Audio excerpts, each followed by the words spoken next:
The million-dollar question is, how can you avoid these mistakes? As we navigate through the financial world, the importance of avoiding these errors cannot be stressed enough.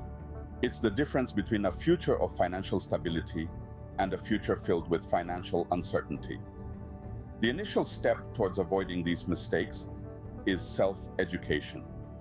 A comprehensive understanding of financial markets, investment principles, and financial planning is crucial. Read books, attend seminars, and enroll in financial literacy courses. Build a healthy relationship with financial knowledge, and you will be less likely to make impulsive decisions based on trends or emotions. Next, discipline plays an integral role. It takes relentless effort and rigor to make disciplined investment decisions.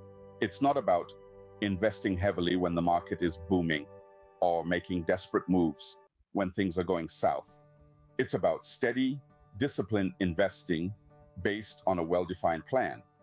On the topic of plans, never underestimate the importance of having one before investing.